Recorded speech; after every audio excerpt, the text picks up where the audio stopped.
Hello again, everyone. This is Joe Henches with Beyond the Chart, and this is technical analysis of the stock market today, weekend edition. Today is Saturday, June 20th. We're going to take a look at the market action over the last 2 days, and then for the week, we'll look at our indices, indicators, key ETFs, and then we're going to look at 4 stocks today because my theme is golf. The U.S. Open's going on. It's Father's Day weekend. And so I'm going to look at 4 golf-related stocks: Dick's Sporting Goods, DKS, Eli, ELY for Callaway, Nike, NKE, and Under Armour, UA.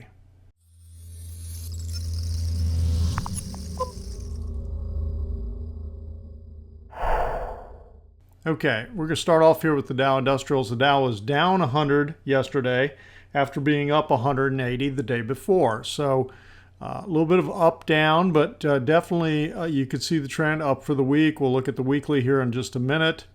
I've modified my wave count slightly in here. I'm still working and still think that we've got 5 waves down. It's a little clearer when I look at a 60-minute chart, but I still think that there are 5 waves down here, and we're working some kind of ABC corrective action, wave 2 here, minute wave 2.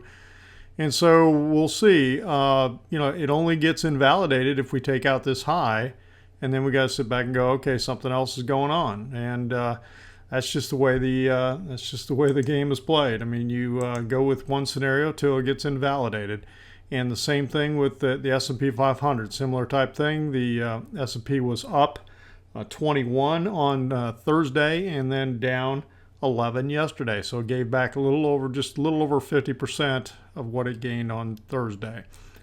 So we had 3 days up in a row here, and then we had the down day. So 2 down day to start the week, and a down day to end the week, and 3 days up in between. So right now we're still sticking with this scenario on the S&P 500. We didn't go to a low. We didn't take out the May low here on the S&P 500 or the March low. I think this is the more critical one I'm looking for if it's going to continue down, but we did not also take out the high. And if you look back at the Dow, a similar type thing. The Dow did take out the early May low, did not take out the March lows, but has not taken out the May highs either. So we're still in this sideways trading range. Okay, the NASDAQ. The NASDAQ has pushed higher. It had the big move on Thursday, went to all-time highs. Then we pulled back down 15.9, almost 16 points on Friday. Continues to, look like it's trending up. I've got the McClellan here. Let me come back to that. This is the New York Composite Index, and it's a similar scenario. Now, it took out the May lows, probably the strongest of the ones I've looked at so far, but has not even come close to the March lows yet, and has not taken out the April, May highs. The May was the high on the closing basis. So again, the similar type scenario is going on. Now we do have the 21 below the 55, the 10 below the 21, so we have the short and intermediate trend to the downside on the New York Composite. Russell 2000, again, Thursday, big, strong close, record high. And I think to see we're up, no, we're down 0.02, basically unchanged for the day on Friday. So you could see big, strong trend here on the Russell 2000. So that has, it and the NASDAQ are doing their own thing. Let's go back to the weekly chart on the Dow. Up 117 points for the week, primarily because of the Tuesday, Wednesday, Thursday price action. Little bit, it's not truly a doji bar. I mean, it's a bullish up bar, but it's kind of in the middle of that whole range, as you can see here. It is closing right above the 10-week moving average, so that's the first time in 4 weeks that it's closed above that. So we'll see whether that means anything, whether there's any follow-through action on that or not. S&P 500, move that over. Similar type thing. I don't have the moving averages on here. I'm not sure why. I need to add those back in. So you can clearly see, still this ending diagonal that we have. Looked like we were trying to break out. But I am concerned the longer this starts to drag out to the side, you just kind of wonder, are we doing something different here? But right now, You know, the market this week with all the stuff about Greece, you know, if you're looking for a positive on the market, you know, all the stuff about Greece didn't seem to have any kind of negative effect. And of course, you know, they're still talking, and you just wonder, okay, how long is that going to, you know, go on? It's been going on for years and years and years. So, I mean, who knows? NASDAQ. Similar type thing in here, you know, looking bullish, a nice big bar up 65 points for the week. And so that's a pretty nice looking candlestick bar there. And I think on the Russell 2000 on a weekly basis, where are you? There we go. And a big strong bar on this, almost 20 points on the Russell 2000 here. And of course, it's been trending and riding above the 10. And the 10's above the 21, above the 55, so very nicely aligned. And these are this is weekly bars again. So we've had 1, 2, 3, 4, 5, 6 weeks in a row riding above the 10, so it's trending pretty nice.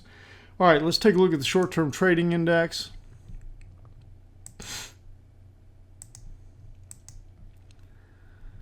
All right, we're still right here in the middle. You know, now we're bouncing around the middle again, which is what we seem to do. You know, we had you know, because of the down day, fairly high reading on the trend, 1.81, but the 10-day average, 1.15. The VIX bounced up naturally because the VIX is kind of, you know, it goes opposite to the, where are you? There we go. Opposite to the market. So up 0.77 today. So a little bit of a bullish bar, but it's kind of an inside up day is what I would call that. You know, it was inside the trading range of Thursday. Boy, we really had these 3 days down. Now Monday, you could see when the market was down on Monday, look at this big gap. And remember I talked about on Wednesday how I thought this was going to break and really go, and then it hasn't. So this, you know, the more it continues to do this and repel this down, what it's doing is reinforcing and making this trend line strong. And so when it does break, it's going to be a strong indication for it. All right, let's take a look at the high-low.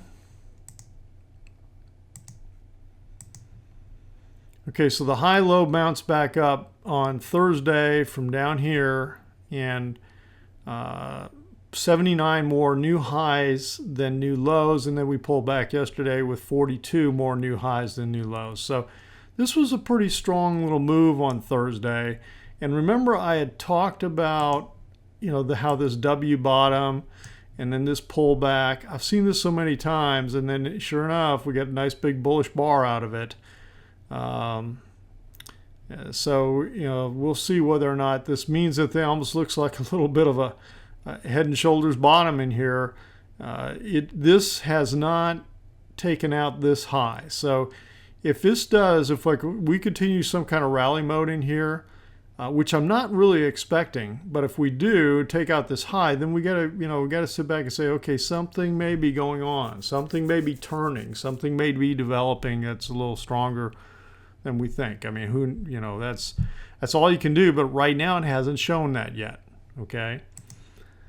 Let's see. The next thing is we'll go back to the McClellan oscillator.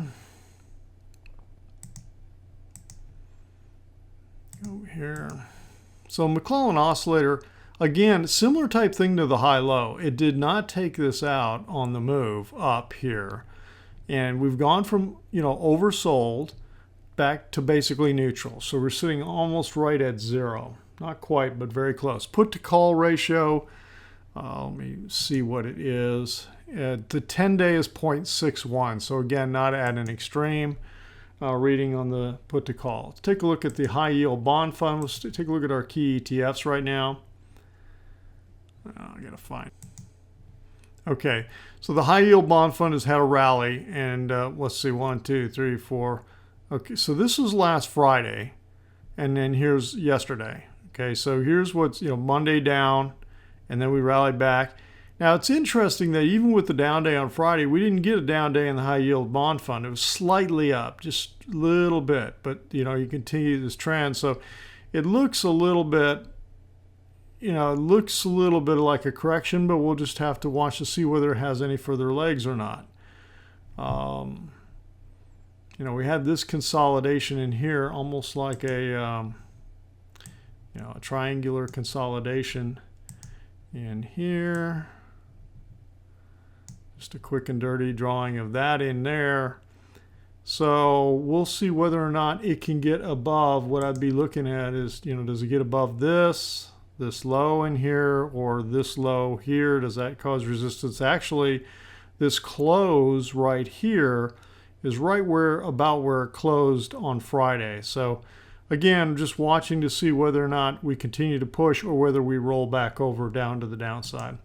The next one is TLT, the 20 plus year Treasury bond fund.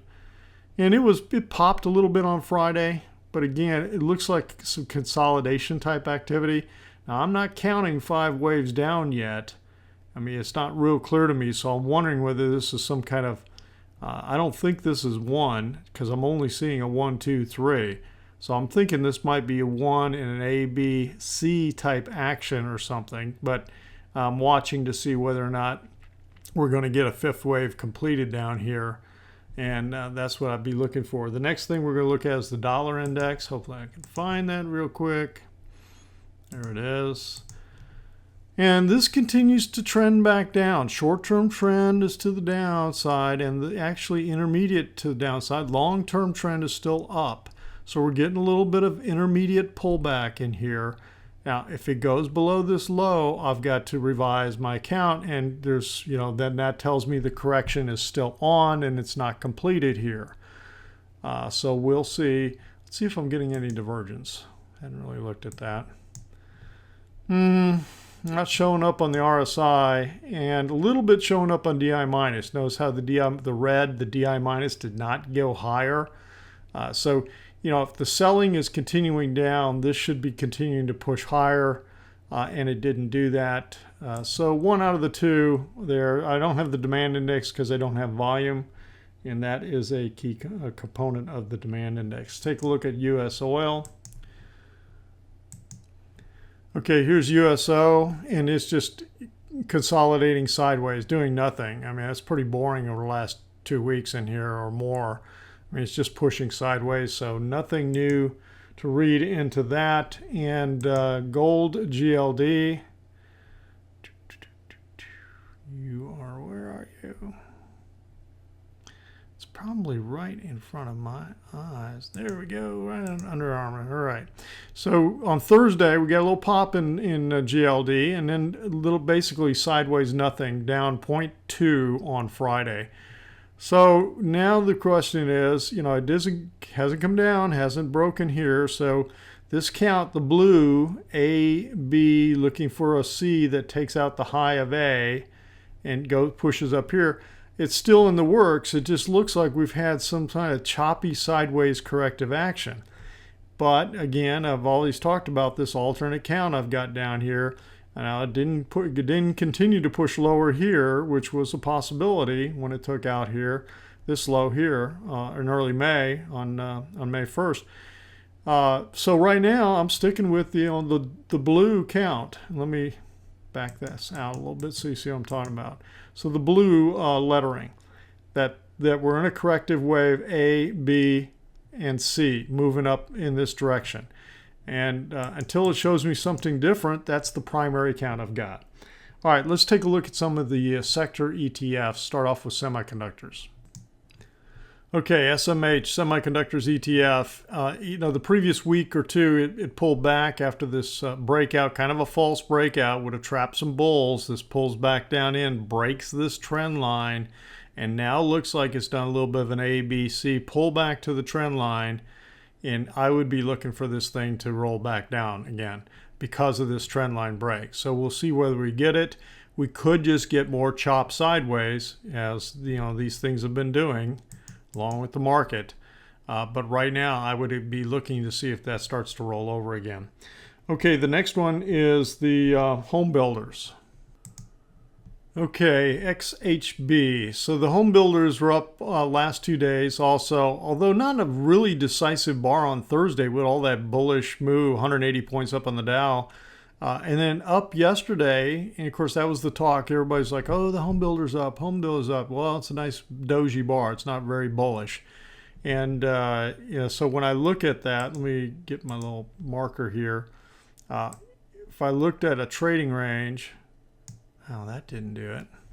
Let me get rid of that. And let's see if that does it. There we go. That's what I'm looking for. Something like this. So when I look at this, I'm thinking that we've got this kind of a trading range top. When I go between the closes that we've got up in here, and actually you might even lower this line a little bit, but for all intents and purposes, this is a ballpark of a trading range near the high that this seems to be bouncing around. And now we get a close above this up in here, then all of a sudden something is different, something's happening. But right now, you just have to assume that the same scenario is going to continue until you get something different, especially this is not real strong action. Kind of like, this doji here, and how at the top you got a doji move here, and at the top you got a couple of dojis here, and then it peters out. All right, the next one we're going to take a look at is the financials, XLF. Well, XLF got whacked on Friday, so it's pretty good down day in here. And it's pulling right back to this trend line. And let me see how big this trend line is. Okay, this trend line is from October. Okay, so that's pretty substantial, 1, 2, 3, 4, 5, 6, 7, 8-month trend line. And it coming back to it very hard. We'll see whether it holds or not. I got my doubts, but so this could be starting breakdown mode after trying to break out above here. Actually, it could have this line. Well, that's about right, because I was looking again. Here's where the close is, the high close, and got repelled off of that. And then we tried to break through, and now we pulled back down, trapping anybody who's trying to play that breakout, and now it sells off big time. So that's this kind of moves a little bit of surprise. Let me see if we're getting any divergence showing up. Yeah, okay. So you did have negative divergence, bearish divergence, because you didn't get confirmed on the indicator here, at least on the RSI, and on the demand index, the same scenario, and on DI plus, the same scenario, the blue line. Okay, so all three of the indicators did not confirm this move, and then what happens? A major sell-off. So I'd be watching this pretty critically right in here on this trend line, 8-month trend line. All right, let's take a look at biotechnology, IBB. IBB had the big breakout on Thursday. So it's kind of been squeezing sideways here, all the moving averages still aligned, slightly bullish to the high side. And then, this just pops, and now we got this little doji bar here on Friday. So hard to really tell what's going on with this. I mean, this could be a breakout and consolidation. I mean, you almost have to respect it. There's no divergence here on the RSI, and it's in the overbought, but again, no divergence. You got DI plus breaking out above DI minus, no divergence on the demand index. So right now, you almost have to say, okay, you got to stay with the trend. And then the last one we're going to take a look at is energy, which, speaking of staying with the trend, and here it is, energy select sector. Here's the trend that continues to just push to the downside. And all three moving averages, short, intermediate, and long term, are all aligned negatively. Everything is bearish. And this is continuing to trend down. I would expect it to come back down and test these, either this low here or this low down in here. So that's the way it looks on energy. All right, let's take a look now to start off with Dick's Sporting Goods. Okay, so I'm going to start off here with a weekly chart of Dick's. So you can see Dick's has had a hell of a move from back here in 2002, way down, I don't know, where is this? $4 a share, way up here, peaked in 2007, the big 2008 sell-off, 2008 into 2009, rallies, and it's still above the 2007, although it's starting to go sideways in here, tried to push higher, pulls back, tries to push higher, running into resistance. Let's go to the daily chart. So again, you can see, boy, some really negative action in here back a year ago, last May. Big gap down. Probably some earnings or something. I don't know. I'm not following this stock on a regular, very closely basis. But when I look at this, actually, this is, I say that, not following on a regular, closely basis. I haven't been following this stock at all. This is the very first time I have looked at this stock. So when I look at this and I start to draw some trend lines, you can clearly see that this has broken a trend line up here. Let me highlight that so you can see that a little better. And now it's breaking down. So it's correcting. And so the trend, short-term trend, the 10 below the 21, below the 55, short and intermediate, I've got down, and it continues to trend down. And we're getting, lower lows. It kind of rallies out to the side and then goes to another lower low. So right now, the best scenario is corrective action. Where is it going to get support? Well, I got support down in here near these highs over here. So you could sit back and let me draw this line across here. Let me take it in at this close, at this close right here. Let me draw it across as a ballpark line, and I will make that a dotted line. So I would think potential support would come in, and then, wow, just so happens that the 233-day moving average is coming right into that same area. And, I use, if you've been following me, you're aware that my long-term, my moving averages, the simple moving averages are all Fibonacci numbers, 233 instead of 200, 55 instead of 50, 21 here instead of 20. Now, my trigger line that I use is the 10 exponential moving average. So, but my three simple moving averages are Fibonacci numbers. So that's what I've got on the chart. Okay, the next one we're going to take a look at is Callaway Golf. Okay, Callaway Golf. All right, and this has got a similar type thing to Dick's. So, the trend line being broken in some kind of corrective pullback. Pretty flat, though, in terms of what it's doing. Let's take a look at this on a weekly basis and all of the charting. Now, the thing that really jumped out at me here on Callaway, look how this took off in the 90s. Okay, it just exploded. Great growth for Callaway in the 90s. And then, you pull back and you get all of this choppy sideways action. And then this whole thing that happened in 2008, 2009 broke below this floor. Let me get this in here. So if you were to look at across here real quick, that's what I'm talking about. Okay, I'm looking at that and saying, well, wow, you almost created a little floor in here and you broke below it, and that's become a ceiling, and you had a difficult time breaking above it. Now you could sometimes look at this and say, well, wow, are we doing some kind of head and shoulders bottom in there? I don't know. I mean, it's hard to tell. You almost have to analyze it a little bit more than that.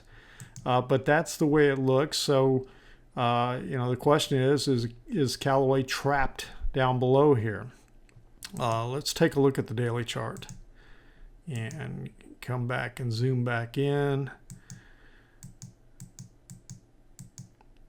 Okay, so from this low, my first thought is, okay, from this low here, we may have 1, 2, 3, 4, and this could be setting up for a fifth wave up.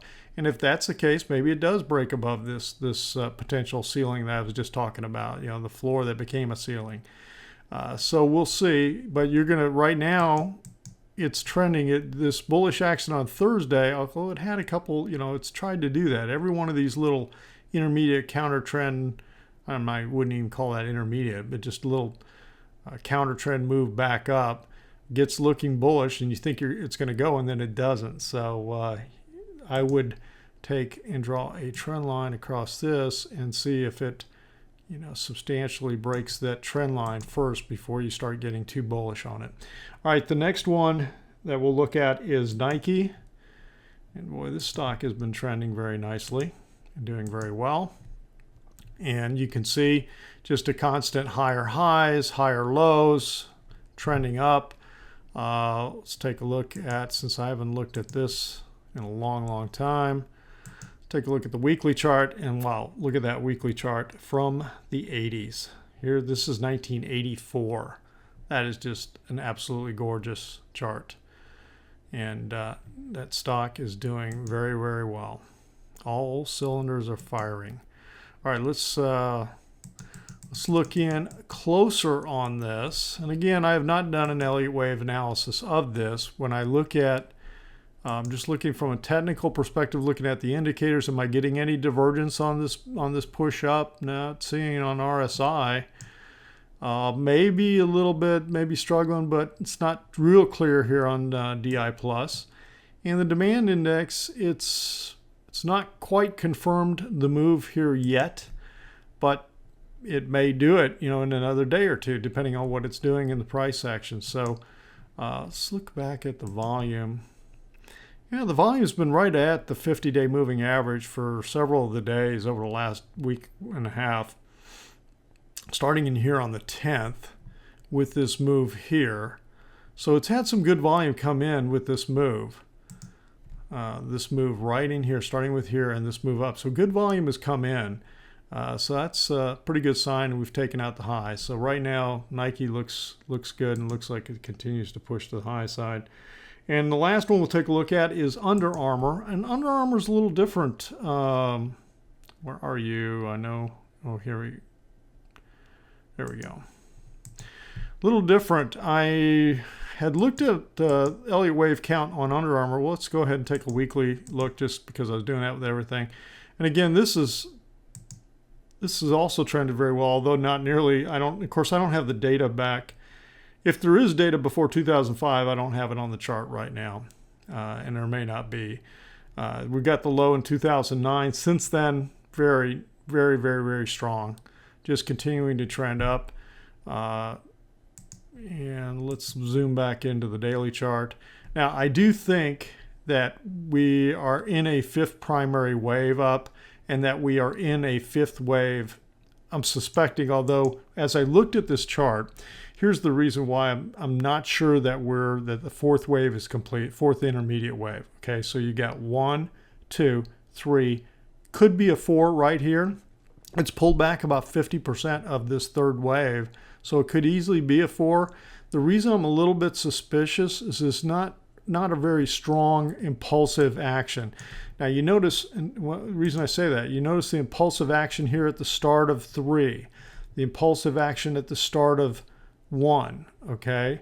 And sometimes 1 gets real choppy, but look at the impulsive action coming off of that. Well, we're not getting that. So I'm kind of suspicious as to whether we're still correcting sideways, possibly. Even back in this fifth wave, look at the first one. It got one. Well, actually, it really probably bottomed right in here. Look at the one. Look how nice steep action was coming off that into that first move up. And we're just not getting it in here. So that's why I'm a little suspicious that maybe we're still correcting. So we'll just have to continue to watch it. But I mean, if it's above the 10-day moving average and it's just riding and just continuing to push. So right now, short-term wise, you got to say the short-term trend is up.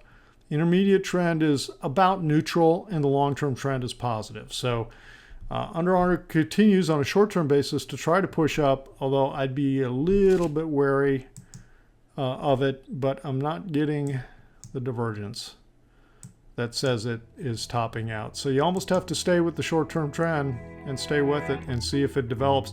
From the Fibonacci projections on this, I was actually looking for this to go up into the low 90s, like maybe another 10 points if it can continue to push. So, all right, that's it for today. Long video. It's the weekend update, so kind of take a little more time to look at everything. So if you're watching this anywhere else besides my website, head on over there and check out the posts and everything. And if you're not a subscriber, subscribe. Gives you access to the Trade Ideas webpage. And I am posting little videos with the 2 to 3 minute videos with the trade ideas to just give a little bit of background on the thoughts there with the trade ideas. And you can download the free PDF I've got for you, the 5 Essentials. And I will be back on Monday night with a look at the first day of action, and we'll kind of go for there. All right, everyone, have a great weekend. And to all the fathers out there, happy Father's Day.